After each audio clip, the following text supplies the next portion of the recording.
Magandang araw po, si Mike Anyayahan ito. Sigurado ako narinig nyo na yung salitang resilient or resilience. No? At more or less, alam nyo ang, ang kahulugan nito dahil tayo ay mga Pilipino. At sinasabi ang mga Pilipino ay resilient. Pag sinabing resilient, yung matatag sa hamon ng buhay. Kapag ka may bagyo para tayong mga kawayan, tumutumba, pero lumalaban at tumatayo. So, lately, naging usap-usapan yung konseptong resilience at hindi naging maganda ang ang ang kinalabasan ng trending na yon dahil nung mga nakaraang administrasyon parang nagamit yung salitang resilience para tiisin natin yung hardship or paghihirap sa Pilipinas na kung saan responsable ang pamahalaan na dapat i-address ito. No? Pero para para hindi natin questionin sinasabing tayo ay bumalik sa ating sarili na yung sarili na yung pagiging resilient. No? Huwag nating kakalimutan yung salitang resilience ay ginagamit ito upang umadapt tayo sa pagbabago. Hindi ito ginagamit para i-resist yung pagbabago or wag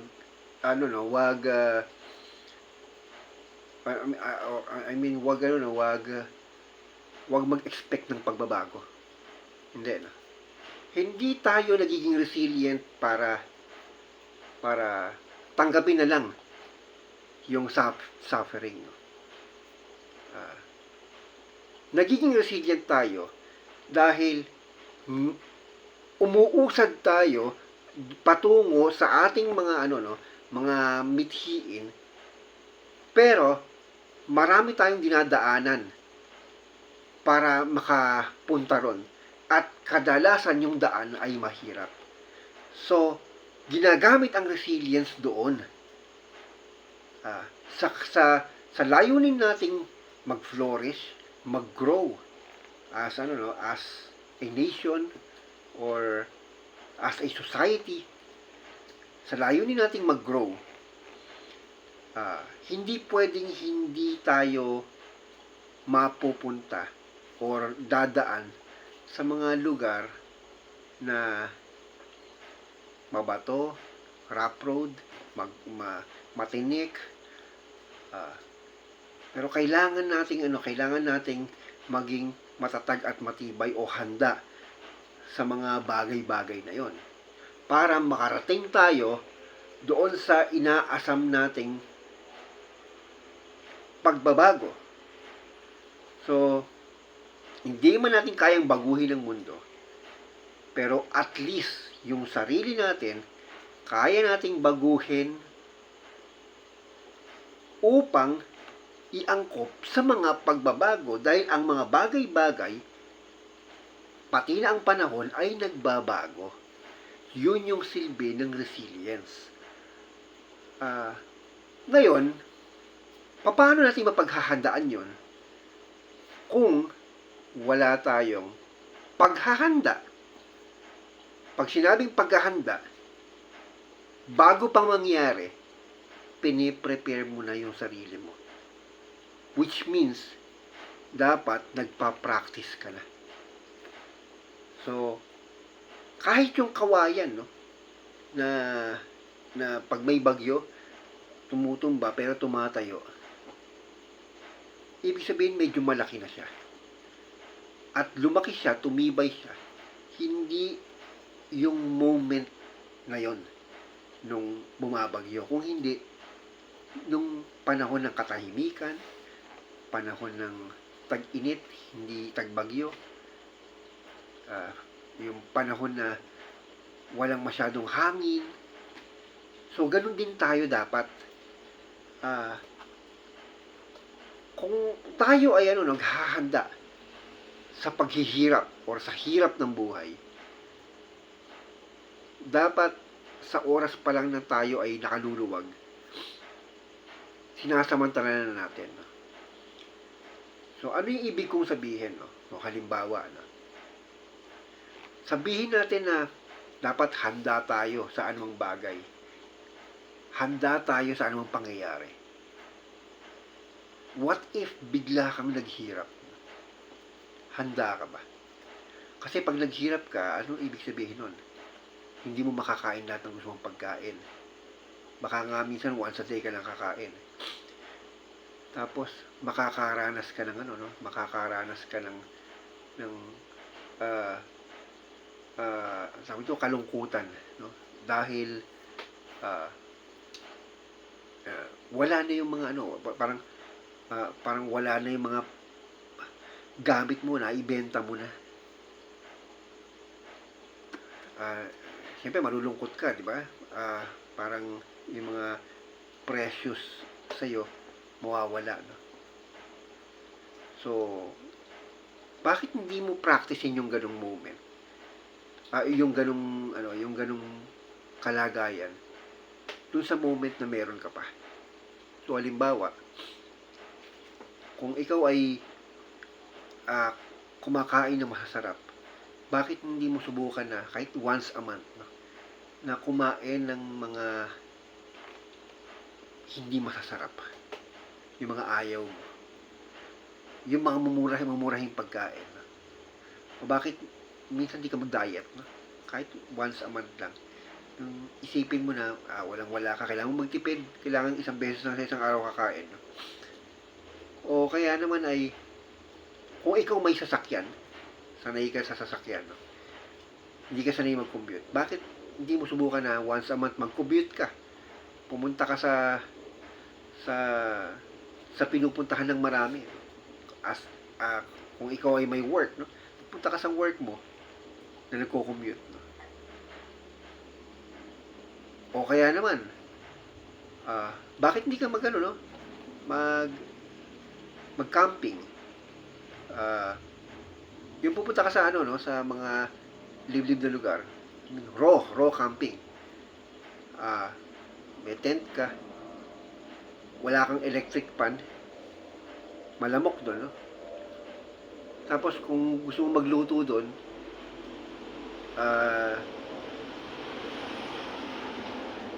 yung mga gamit mo hindi talaga magaganda kumpara sa mga gamit mo sa bahay, no? Yung tulugan mo matigas. Raw talaga, no? Parang jungle survival. May iba nga walang pagkain na dala. Hahanting na lang yung mga mahilig sa jungle survival, no? Hahanting na lang sa mga kagubatan para maghanap ng pagkain. Pero hindi naman kailangan, hindi necessary. Pero meron gano'n, no? Yung mga prepper, no?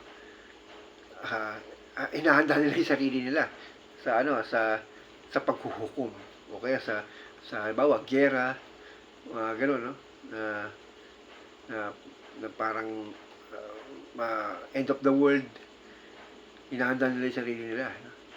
Kaya may mga ready na sila ng mga gamit na mga simpleng gamit lang, kutsilyo lang, paano gamitin yung kutsilyo para mag-survive sa jungle.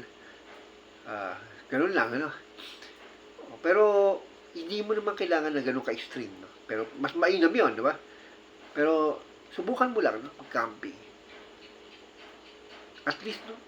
Madampian ka lang ng lamok, maranasan mo. Or mapawisan ka kung mainit. So kaya may mga nagka-camping, hindi sila para hindi sila nagpupunta para maging komportable, kundi ini-enjoy nila yung kalagayan or original na kalagayan ng tao way back or mga long time ago na wala pa ang mga ano no, mga karangyaan sa paligid no. So yun. Subukan nating maging ganun no. Ah, hanggang sa masanay tayo. Kasi hindi natin masasabi ang panahon eh. What if no? Biglang nagbago ang ihip ng hangin. Ikaw nakaluluwag, bigla kang naghihirap. Handa ka ba? Kasi kung hindi ka handa, matitipress ka. Baka mabaliw ka pa. Which means, vulnerable ang iyong isipan. Unhealthy. Kasi, hindi ka naghanda. Hindi ka nag-practice. Mataas ang ere mo. So, kaya di ba yung mga lumilipad, no? Lumilipad ng matayog, no? Pag mataas ang lipad mo, pag bumagsak ka at lumagapak, hindi ka agad makakatayo. Kasi ang tayog ng lipad mo. Pero subukan mo na mababaan mong ere mo. Once na ikaw ay ay bumagsak, hindi ganun kalakas ang impact. At makakabuelo ka sa pagbagsak mo. Makaka-move forward ka pa hanggang sa makalundag ka ulit pataas. So yun yung difference ng ng ibinababa mo yung sarili mo kapag ka nandito ka. Kasi may iba dyan no? Nagkaroon lang ng sasakyan, akala mong pinanganak na sila nang hindi nagko-commute. No? Para bang sanay naman sa pagko-commute pero biglang-bigla nagkaroon ng sasakyan, hindi mo na mapag-commute. Ang arte-arte na pagka nagko-commute. No? May ganon. Kaya pag nawala yung sasakyan, mabaliw-baliw. Pero nung araw na wala naman siya sasakyan, hindi naman siya nababaliw. Yun yung tinatawag na hedonic treadmill. So, wag tayong masanay sa taas. Masanay tayo sa baba. That's why may mga may mga minimalist na they choose to to live a simple life. Ito ay hindi dahil trip lang nila. Kung hindi, mahal nila yung sarili nila.